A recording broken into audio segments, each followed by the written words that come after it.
वृंदावन विहारी लाल की जय।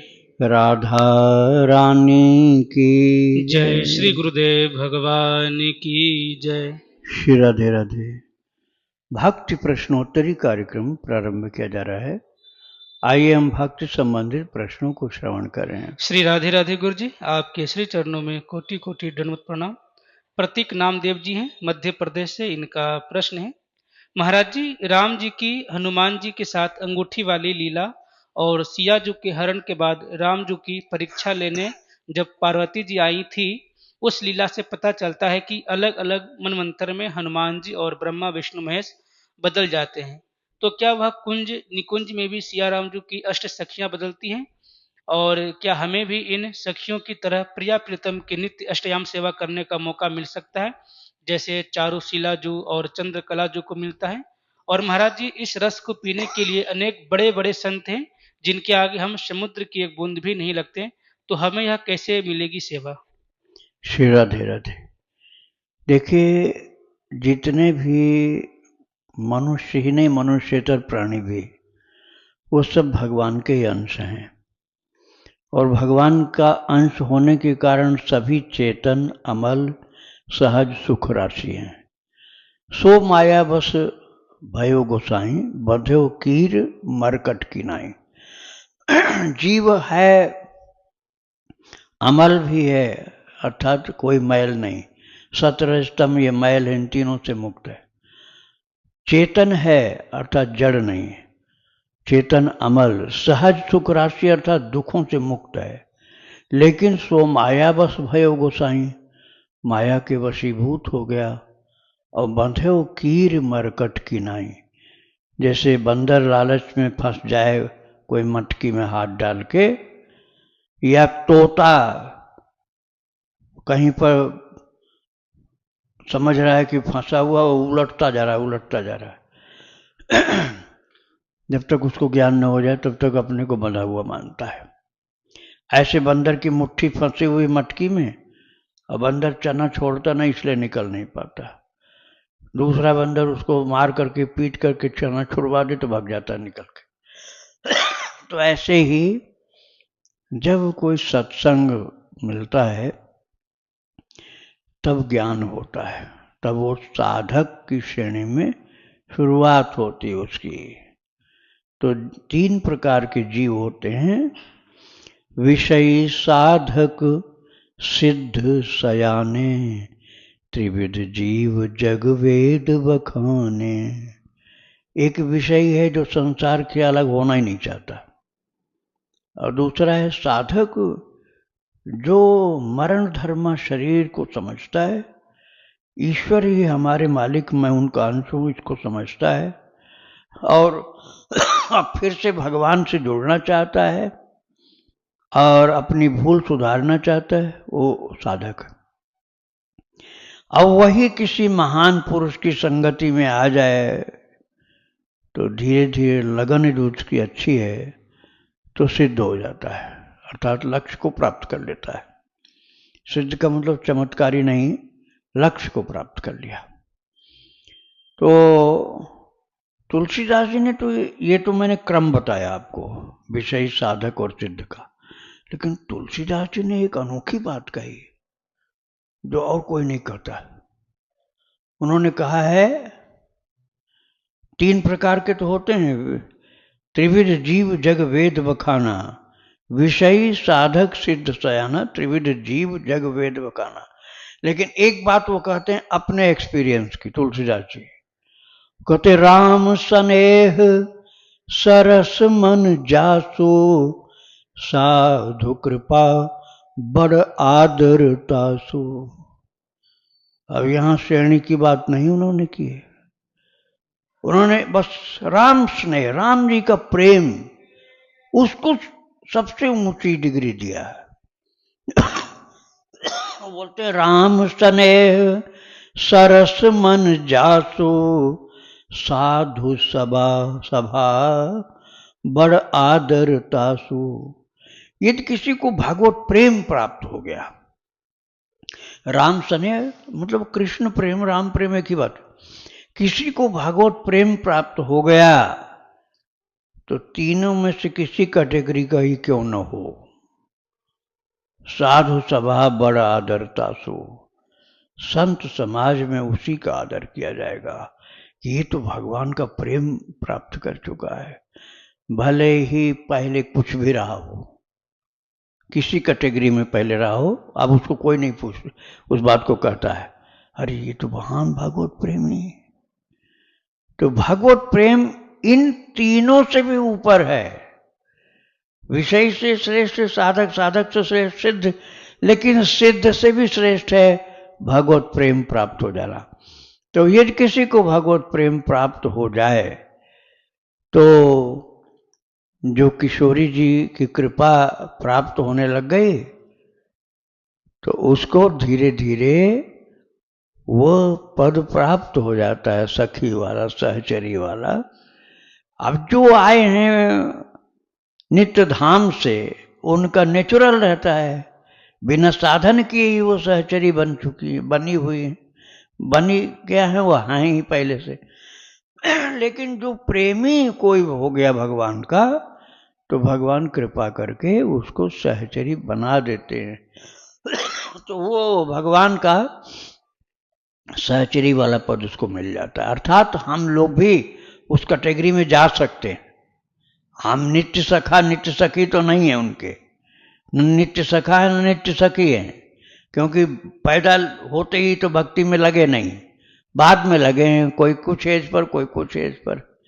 तो हम तो साधक की श्रेणी में चलते, विषयी साधक से वाली क्रम में चले हैं। लेकिन यदि प्रेमी आप हो गए, भले विषयी रहे हो लेकिन हो गए कृष्ण प्रेमी, जैसे रसखान जी थे।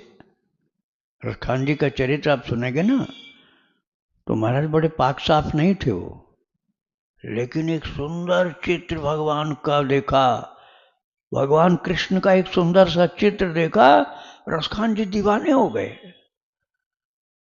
और उसी कैटेगरी में होते हुए भी कृष्ण प्रेमी हो गए वो। और भगवान उनको दर्शन देने लगे और कहने लगे कि मैं तो बड़े से बड़े स्वर्ण के महल भी इस झाड़ी के ऊपर न्यौछावर कर दूं जिसमें कन्हैया मुझे दिखलाई पड़ता है। या करील की कुंज में भी मैं करील की कुंज के ऊपर कलधौट के धाम भी न्यौछावर कर दूं, ऐसा बोलते हैं। तो आप ये जो उस श्रेणी के नहीं है कि भगवान के धाम से आप सखी या सखा बन के आए, तो आप प्रभु के प्रेमी बन जाओ, वो बना देंगे वो। श्री राधे राधे। इनका दूसरा प्रश्न है, महाराज जी हमें कभी कभी भगवान की कृपा से घर पर 1 या 2 दिन, कभी आधा दिन और कभी कुछ घंटे अकेले रहने को मिलता है, तो तब हमें उस दिन भगवान के साथ कुछ विशेष करने की इच्छा होती है जिससे हमारे प्रिया प्रियतम प्रसन्न हो। तो हम इस मौके पे नाम कीर्तन के साथ साथ और हमें क्या करना चाहिए 1-2 दिन या 1-2 घंटे के हिसाब से?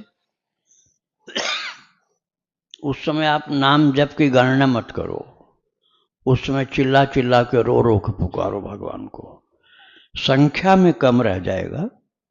जैसे आपने मान लीजिए 1 लाख जप करते हैं आप, तो उस दिन आपका 1 लाख नहीं होगा, लेकिन अपनी बंद कुटिया के अंदर आप रो रो कर कृष्ण को, अपने भगवान को पुकारते हो, संख्या आपकी 1 लाख नहीं हो पाएगी, लेकिन आपका वो रुदन युक्त, प्रेम युक्त जो पुकार है, उसके हर नाम की वैल्यू बहुत ज्यादा होगी। तो लाख नहीं हो पाएगा, लेकिन कीमत लाख से ज्यादा आगे जाएगी। तो आपको जब लोगों के बीच में रहना है तब तो माला जपो अपनी। माला का भी स्थान सही नहीं लग रहा है तो काउंटर से करो। और जब बिल्कुल अकेले हो, और वो भी बंद कक्ष में, बाहर का कोई देखने वाला ही आपको नहीं है उस समय, तो आप प्रभु को चिल्ला करके, रो करके, दूसरा कोई बाधक है ही नहीं, मन की बात भगवान को कहो ना, अब कोई बाधक तो है नहीं, रो रो करके प्रभु को पुकारो। और उनको उलाहना भी आप दे सकते हो कि आपने उनके ऊपर कृपा किया, आपने उनके पतितों का नाम आप बोल दो।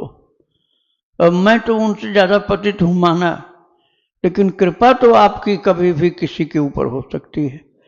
तो आपकी पुकार में इतनी शक्ति होगी कि संख्या में कम होने पर भी उस नाम की वैल्यू बहुत होगी। श्री राधे राधे।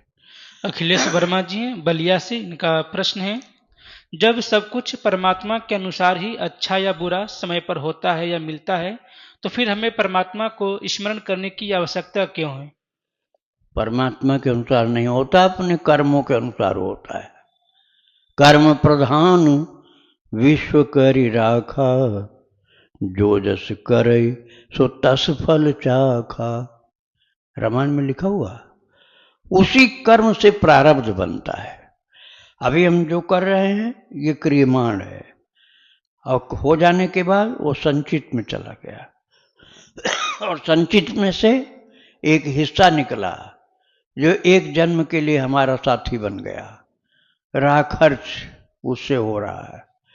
तो ये हुआ कर्मों के द्वारा बनाया हुआ संचित का अंश प्रारब्ध। उसके अनुसार हम दुख सुख भोगते रहते हैं, लाभ हानि। अब कर्म जो हैं उसके जो प्रारब्ध बना है ना, उससे 5 चीजें डिसाइड होते हैं। ऐसा नहीं कि सब कुछ भगवान करते हैं, भगवान आपको करने के लिए मौका देते हैं। अब आप न करो तो गलती भगवान की थोड़े है। आयु कर्म च वित्तम च विद्या निधन में च पंचेतान सृज्यन्ते गर्भस्थस्यैव देहिना। जब जीव गर्भ में आता है तो 5 डिसाइडेड हो जाती है उसकी। आयु अर्थात कितने साल जिंदा रहेगा, कितने साल, कितने महीने, कितने दिन, आयु। दूसरा कर्म, कर्म का मतलब ये खेती करेगा, बिजनेस करेगा, नौकरी करेगा, किस प्रकार के कार्य करेगा, उस श्रेणी का को डिसीजन भगवान उसका दे करके उसको बता देते हैं, उसके प्रारब्ध को, कि तुम किसान बनोगे या पेंटर बनोगे या आर्टिस्ट बनोगे या नौकरी वाले या बिजनेस वाले बनोगे। ये प्रारब्ध में है। मृत्यु नहीं, आयु कितनी हो गई है और ये तुम्हारा धंधा होगा। 2 चीज होगा, आयु कर्म च वित्तम। वित्त का मतलब धन, इतना जमीन जायदाद, इतना रुपया पैसा, इतना गाड़ी मोटर, ये सब जो है प्रारब्ध में होता है। कई लोगों को मिल जाता है ऐसे ही, और कई बेचारे मर कमा के मरते हैं, नहीं मिलता उनको। वो प्रारब्ध का खेल होता है। आयु कर्म च वित्तम च। चौथा है विद्या। आयु कर्म च वित्तम च विद्या। विद्या में तो टैलेंट, विद्या का मतलब लैंग्वेज नहीं आप समझना, टैलेंट। क्या क्या टैलेंट आपके पास होगी। एक अच्छे राइटर बनोगे, एक अच्छे पेंटर बनोगे, एक अच्छे ओरेटर बनोगे, या कोई आप एक बहुत अच्छे कलाकार, जिस प्रकार की ये विद्या होगी। विद्या निधन, 5वां निधन। निधन मतलब किस जगह डेथ होगी आपकी, देश में, परदेश में, जंगल में, नदी में, नाला में, लड़ाई में, झगड़ा में, एक्सीडेंट में, कोई केस ऐसा होगा, तो ये है डेथ वाली बात। अब इसमें ये तो हुआ प्री डिसाइडेड, जिसको प्रारब्ध कहते हैं।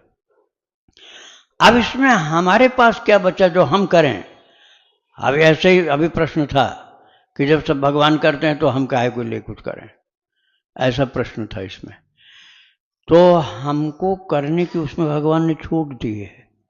क्या, मरेंगे तो वहीं जहां पर मरना है, मरेंगे तो वहीं जहां मरना है, लेकिन मरने के टाइम तुम भगवान का चिंतन करोगे कि लड़ाई झगड़ा का चिंतन करोगे। इसमें स्वतंत्रता है, इसमें स्वतंत्रता है। अपने ठाकुर जी की याद करते करते, अपने कृष्ण कन्हैया की लीला की याद करते करते, शरीर तो उसी समय छूटेगा, इसमें संदेह नहीं। लेकिन यदि तुम इस प्रकार की सावधानी के साथ शरीर छोड़ सके, तो महाराज जी आखिरी जीवन होगा और भगवत धाम में आपका स्थान निश्चित है। भले ही तुम मंदिर में नहीं मरे हो, तुम जा करके घनघोर जंगल में मरे हो, लेकिन ये तुम्हारा चिंतन उस समय ऐसा हो गया तो काम बन गया। अब हो गया ना अपने पास, इतना बड़ा राइट तो बन ही गया। तो आयु, ये निधन वाली बात हुई। अब आयु आपको मिली है, किसी को ज़्यादा किसी को कम, लेकिन उसका मिसयूज तो नहीं करो। उसको मिसयूज न करके अच्छा से अच्छा यूज करो उसका। तो उतनी ही आयु में, उतने वर्षों में तुम इतना ज़्यादा भक्ति कर लोगे, प्रभु की सेवा कर लोगे कि उतने से भगवान खुश हो जाएंगे। आयु कर्म, जैसे मान लीजिए कर्म आपको बिजनेस का मिला, अब बिजनेस करने के द्वारा आप सेवा भी तो कर सकते हैं। बिजनेस वाली बात मैं जानता नहीं, लेकिन मैंने सुना है कि टाटा ने बहुत सेवा किया, देश की सेवा किया, और लोग पीछे रह गए। अब एक बिजनेसमैन इतना अच्छा आदमी हो गया। आपको बिजनेस मिला तो आप मिलावटखोरी तो मत करो।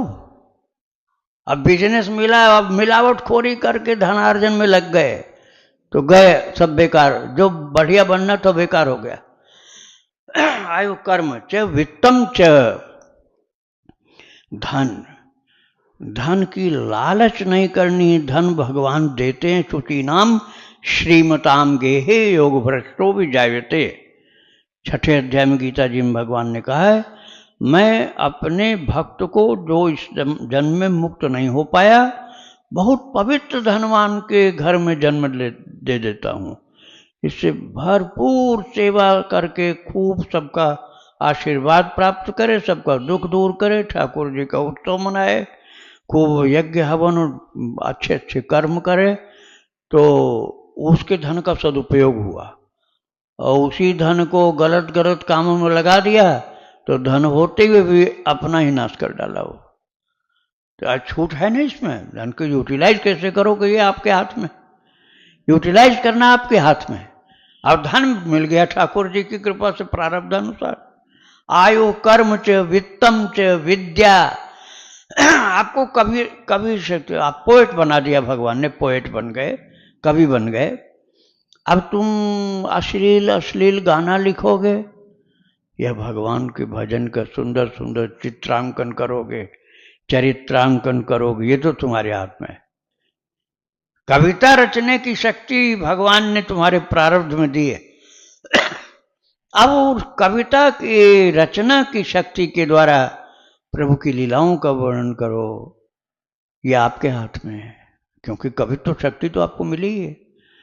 और उसी को गलत यूज करके लोगों का दिल दुखाओ, भक्ति से विरोध करो, तो वही कविता ले डूबेगी तुम्हें।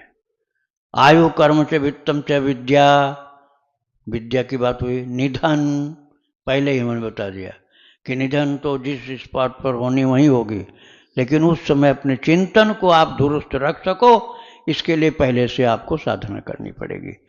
तो ये हमको कुछ चीज़ें प्रारब्ध के रूप में मिली हैं, और उसको हम बढ़िया ढंग से यूटिलाइज कर सकें, मिसयूज न करें, इतना हमारे हाथ में प्रभु ने दिया है। श्री राधे राधे।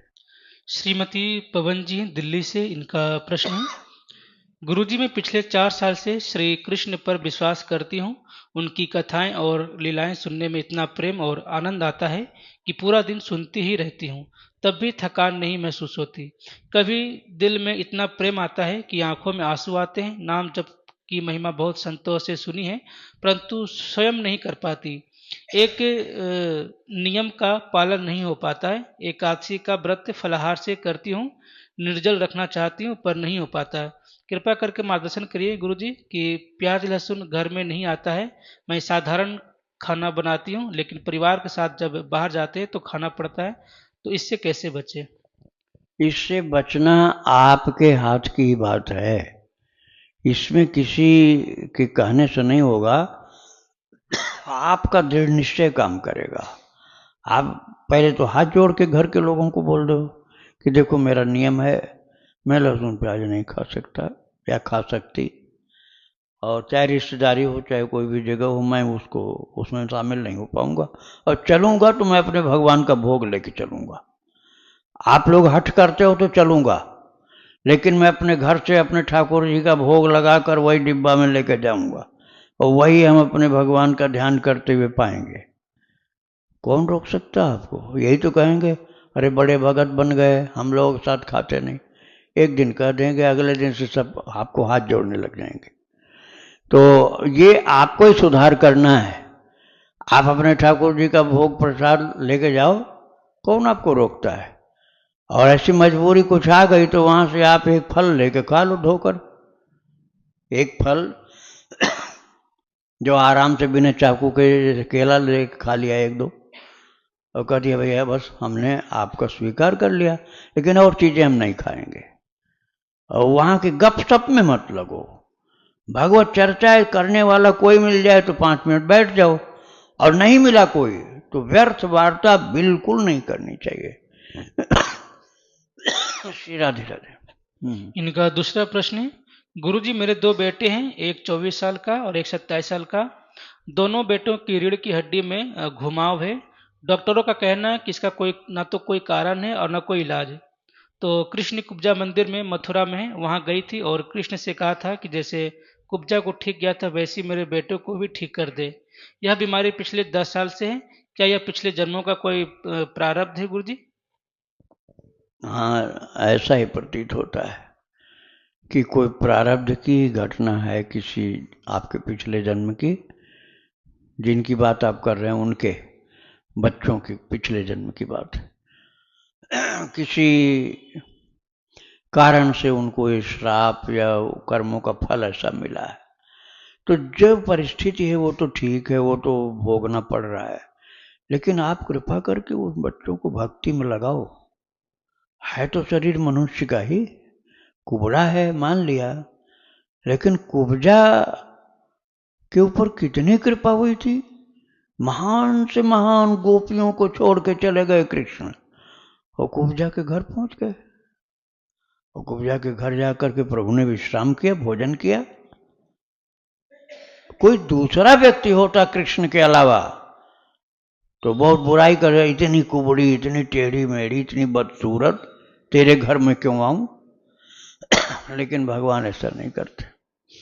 भगवान तो बस उसके मन के प्यार को देखते हैं, उसके मन में क्या भरा हुआ। बदसूरत शरीर से चमड़ी से होगा, लेकिन प्रभु तो मन को प्यार करते हैं ना। तो आप अब उनका प्रारब्ध है, वो दुख पा रहे हैं, शरीर उनका टेढ़ा मेढ़ा है, जो भी है, हड्डी खराब है, लेकिन जितना दिन मनुष्य के शरीर में रहना है भक्ति कर लेनी चाहिए। अब तुम भक्ति न करो और पछता करके शरीर के लिए कोसते रहो किसी को, तो सर समय बर्बाद कर देना है। आपके पास जो वाहन मिला है उसी वाहन से आप यात्रा करो। ये वाहन है, शरीर जो वाहन है। अब तुम कहो नहीं हमारे पास तो वो गाड़ी नहीं है जो होनी चाहिए थी, अब हमारे पास तो 3rd क्लास वाली गाड़ी है और वो गाड़ी हमको चाहिए थी। तो ऐसे रो रो करके जिंदगी बिताने से अच्छा है कि जो तुम्हारे पास है उससे अपनी यात्रा चालू कर दो। तो जो उनको शरीर मिला है वो तो प्रारब्ध की बात है, लेकिन अब आप उनको कृष्ण भक्ति में, भगवत भक्ति में लगाओ, ये समझदारी की बात है। श्री राधे राधे। जोधपुर सिंह गुरु जी, इनका प्रश्न है, मैंने भक्ति प्रश्नोत्तरी एपिसोड 281 में अपनी दुविधा बताई थी और आपके कहे अनुसार मैं कर भी रही हूँ, पर घर में इतनी नकारात्मकता है कि अपने आप को संभाल पाना मुश्किल है। कोशिश मेरी यही होती है कि मैं सिर्फ अपने काम में काम रखूं और राधा नाम जपती रहूं, पर चूक हो जाती है। मन में चेतावनी भी आती रहती है कि मत फंसो, अपने आप को संभालो।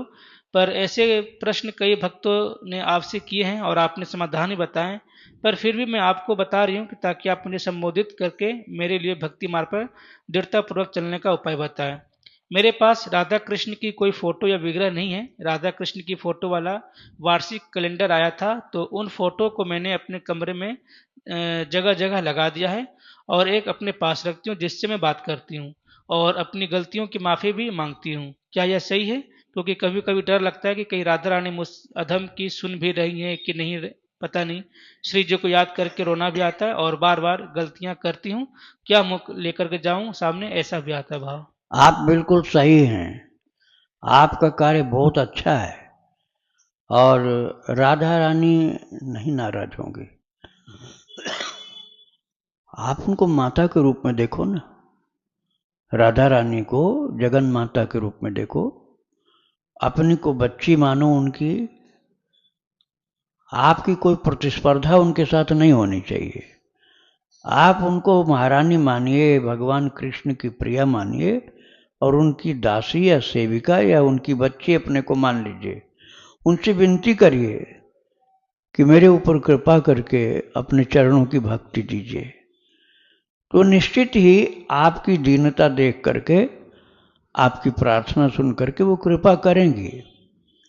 तो आप जो छवि उनकी देखती हैं फोटो में, और जो आपके कमरे में लगी हुई हैं, उनको आश्रय बनाइए, उनको सहारा बनाइए जीवन का, और लोगों में मन न लगाकर उनमें मन लगा लीजिए अपना। भगवान की छवि में, राधा रानी की छवि में मन लगा करके उन्हीं की दासी, उनकी चरणाश्रिता बन जाओ, तो ये जीवन आपका परम कल्याणकारी होगा और श्रेष्ठ से श्रेष्ठतम लक्ष्य तक आपकी प्राप्ति हो जाएगी। श्री राधे राधे।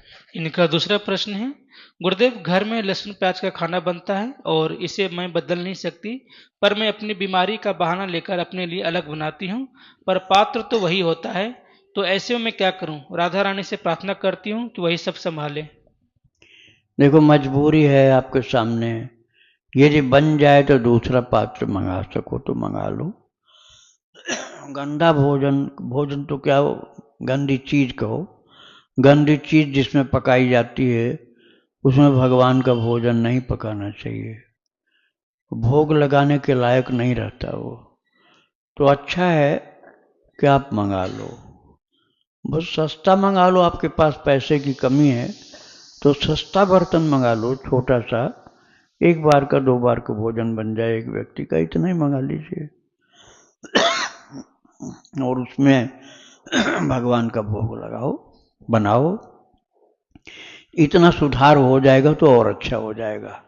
आप ठाकुर जी को मानते हो, ये भी बड़ी बात है, क्योंकि नास्तिकों के बीच में आप हैं। बिल्कुल नास्तिकों के बीच में कोई भक्ति करता रहे तो भगवान खुश होते हैं उसके ऊपर। और सखा धर्म निभाओ के भांति, भगवान ने विभीषण से पूछा था, सखा धर्म निभाओ के भांति, तुम अपने धर्म का निर्वाह कैसे करते हो? हर जगह राक्षस राक्षस, उनके बीच में एक तुम्हारी कुटिया, दुष्ट संग जन दे विधाता, बर भलबास नरक के ताता। तो दुष्टों के संग रहना। तो भगवान ने पूछा, सखा धर्म निभाओ के भांति, तुम अपने धर्म का निर्वाह कैसे करते हो? विभीषण कहते हैं, आपकी कृपा से। तो आपके ऊपर भगवान बहुत प्रसन्न होंगे, जो ऐसी परेशानियों में भी आप भक्ति करो। आप निश्चिंत रहो, प्रभु के द्वारा आप कृपा के पात्र बन चुके हो। श्री राधे राधे। संदीप जी हैं चंडीगढ़ से, इनका प्रश्न है, गुरु और आचार्य में क्या अंतर है? आचार्य जो होते हैं, या तो वो सबके ऊपर एक जैसे कृपालु होते हैं, और या किसी विशेष संप्रदाय के होते हैं।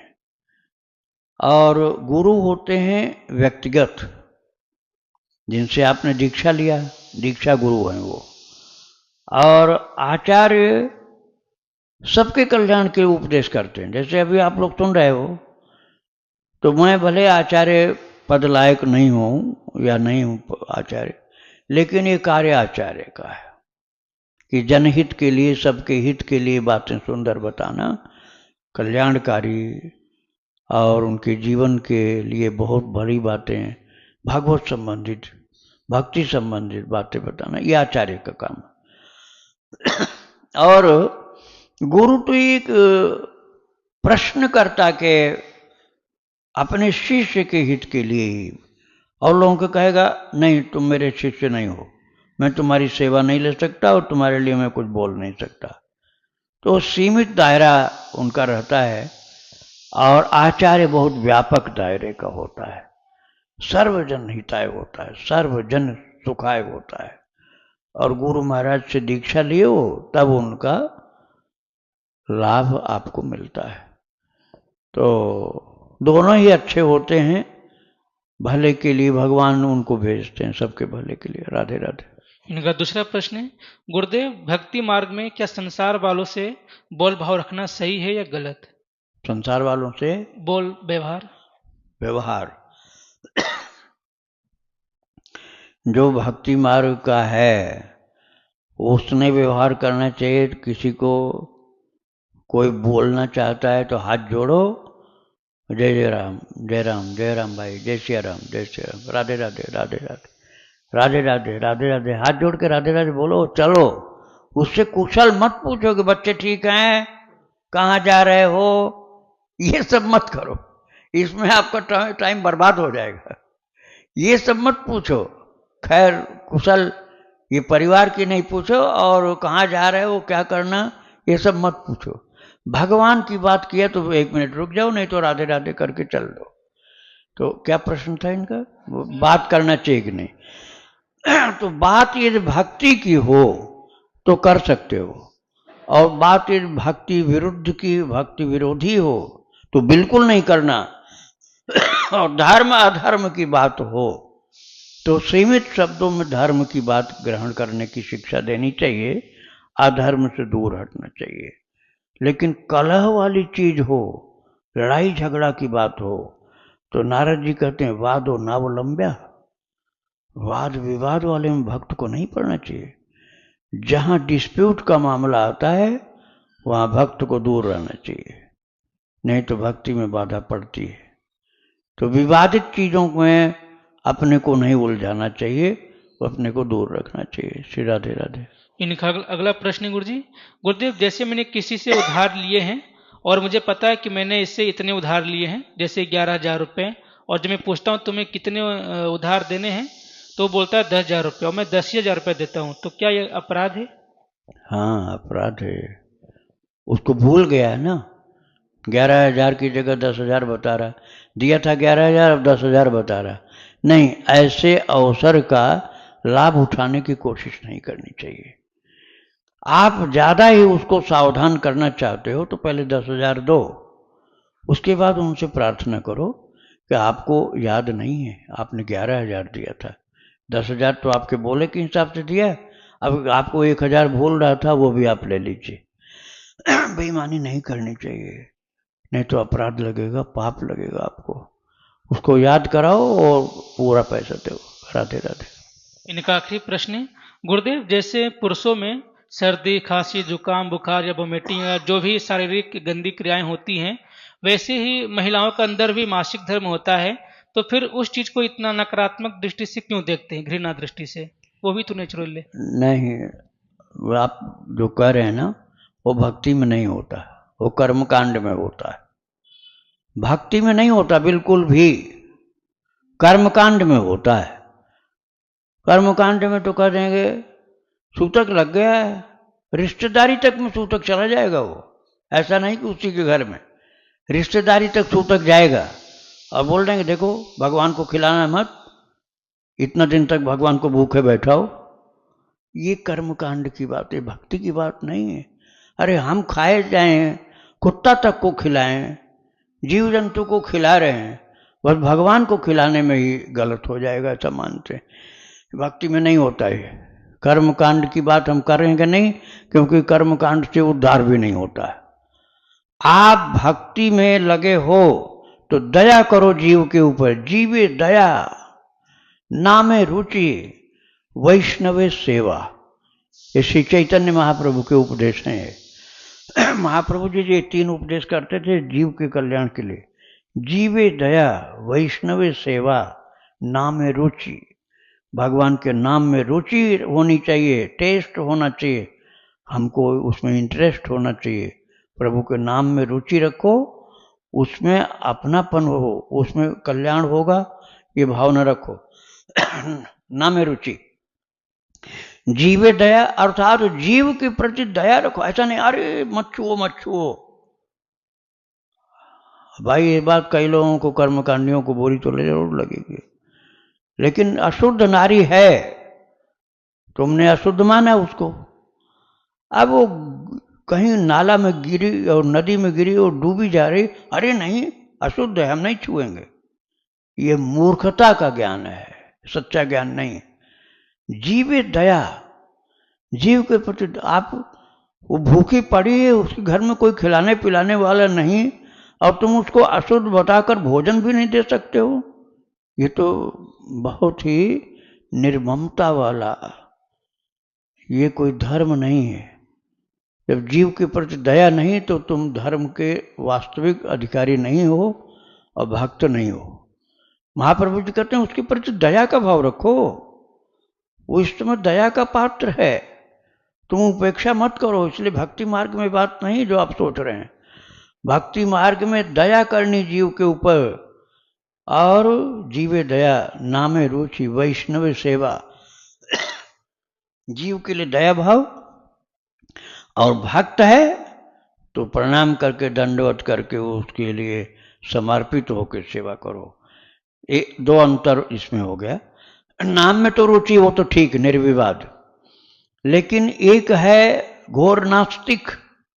अरे नास्तिक क्या, काट के खाने वाला पशु है कि हम जाएंगे तो हमको काट लेगा, वो पागल कुत्ता मान लो या और कोई जीव जंतु है, और उस संकट में पड़ा हुआ, कोई अजगर उसको पकड़ लिया है। तो हमारा धर्म है कि हम उसको खुद नहीं कर सकते हैं तो वन विभाग के मनुष्यों को बुलाएं जिनका ये काम है, और संकट में पड़े जीव को संकट से मुक्ति दें। ये जीवे दया हुआ। जब हम पशु के लिए ऐसा कर सकते हैं तो कोई रजस्वला नारी है उसके हम उपेक्षा कैसे कर देंगे? इसलिए उसके ऊपर दया का व्यवहार करो, निशंसता नहीं करनी चाहिए। और यदि कोई पता चल जाए कि वो भक्ति भी करती है, वो माता रजस्वला जो है वो भक्ति करती है, तो चरणों में दंडवत करो उसको। ये मत कहो कि तुम शरीर तुम्हारा अपवित्र है। यदि वो अपवित्र जिस अवस्था को आप मानते हो, यदि वो भगवान की भक्ता है तो उसको दंडवत करके उसकी चरण रज माथे में लगाओ, और माता हम आपकी क्या सेवा करें, आज्ञा करिए, उसकी सेवा करो। ये भक्ति की बात है। ऐसा कहीं नहीं है कि उसकी उपेक्षा और तिरस्कार किया जाए। श्री राधे राधे। वृंदावन बिहारी लाल की जय, राधा रानी की जय। जय श्री गुरुदेव भगवान की जय।